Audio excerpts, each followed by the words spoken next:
type of mechanism which results into the flux or flow of particles is called diffusion. Diffusion is the flow of particles from the region of higher concentration to the region of lower concentration, and this results into the movement of charged particles.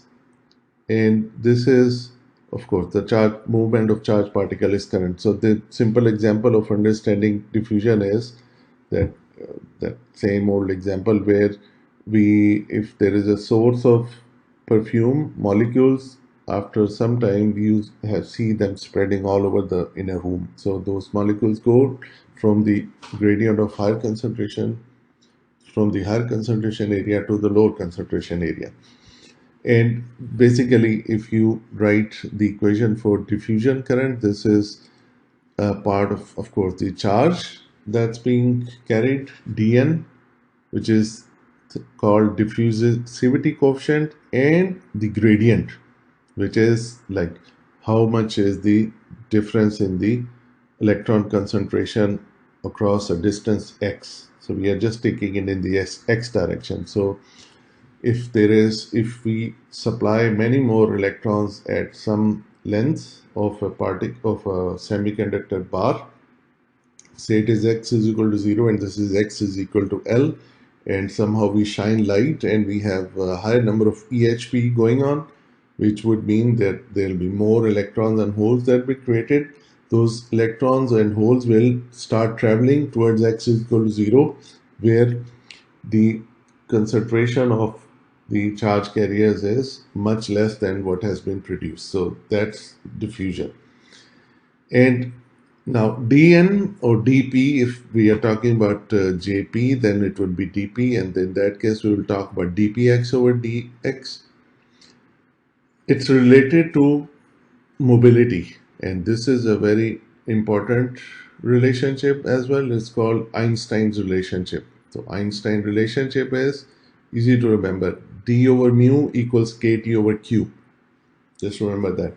D over mu equal kT over q. And if you talk about electron, then we'll use both numbers for electrons, dn over mu n. If you talk about hole, we'll talk about dp or mu p. And kT by q, we have seen before, it's 26 milli electron volt, right? Or 0.026 milli electron volt. So which means it's always a constant. So mobility is directly changes with respect to the diffusivity constant. So these two things are then related. Now this is the thing which gives us the diffusion current, and to find the total current of a semiconductor material we have to add both of them, which is this relationship, that these two mechanisms come together and give us what you call the total current density in this case. And this is how we would find the total current in a given semiconductor material. Now, what's important here to remember is we have to apply equation which relates to the situation given. If it is the electric field given, then we will use drift.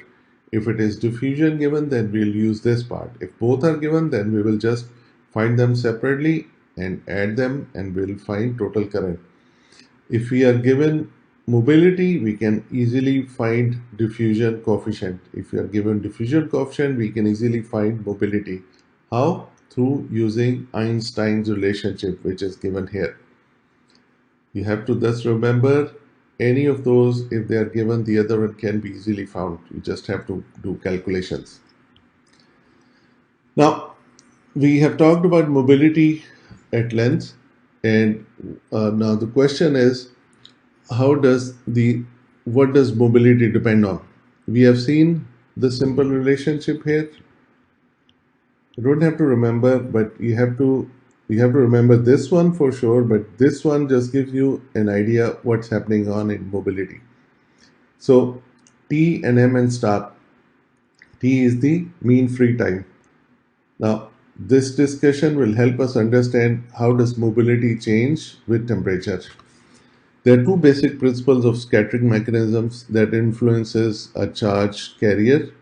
They are called lattice scattering and impurity scattering. Now, lattice scattering is which happens because of because the atoms which are part of the lattice, for example, silicon atoms, which are fixed in their place. And then there are impurities that we have introduced from outside, right, which will be contributing extra holes or extra electrons. Now, in lattice scattering, a carrier moving through the crystal is scattered by vibration of the lattice. So, lattice has its own vibration energy which is being consumed in that. Now, that comes from the temperature. So, when you increase the temperature, the lattice scattering will increase.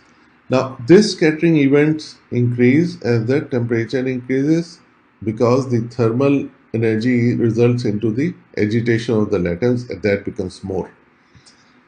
So, we should expect the mobility to decrease as the sample is heated, which is basically shown on the right hand side. The lattice scattering results into the decrease in mobility. Now, on the other hand, scattering from the crystal defects such as ionized impurities, whatever we have introduced, they become dominant mechanism at low temperatures. In that case, the phonon or the lattice is not vibrating too much, but the atoms of the cooler lattice, the atoms of the lattice are now cool. They are not moving too fast, but the uh, thermal motion of the carriers is also slower, which means now when you cool it down, the charge carriers themselves become slow. So hence mobility goes slow.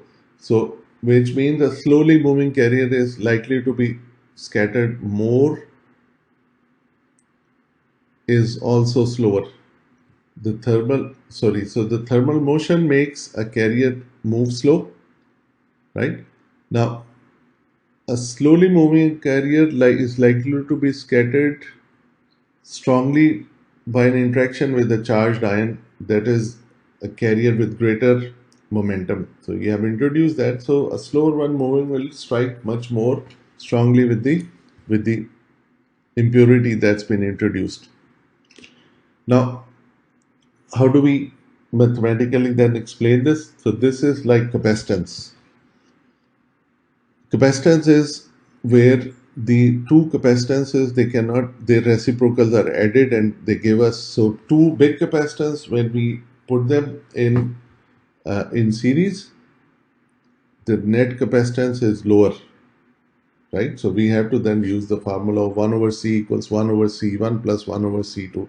So that same relationship applies here to explain this kind of behavior, where now we have the scattering is uh, a combination of say 1 over mu 1 plus 1 over mu 2, or as many phenomena would be there for the mobility. Now, we have to remember another thing, as we saw that the scattering is inversely proportional to the mean free time and therefore to mobility, right? So the mobility is due to two or more scattering uh, events. If it depends on how far off they are. If the time takes longer, mobility will be higher. If time takes less, mobility will be less. So this also is related to the temperature, that if you move something fast, they will, if you give them high temperature, they'll move fast, they will result into lattice scattering. But if they are moving slow, but then they will start becoming slow and they will be scattering with the impurities only. So these two phenomena cause the, if you have two mobilities, then the lowest mobility value dominates, because it would be 1 over mu equals 1 over mu 1 plus 1 over mu 2. I just want to qualitatively and have you understand this. This is the phenomena how mobility is related to temperature. But now what happens if we increase the carrier concentration?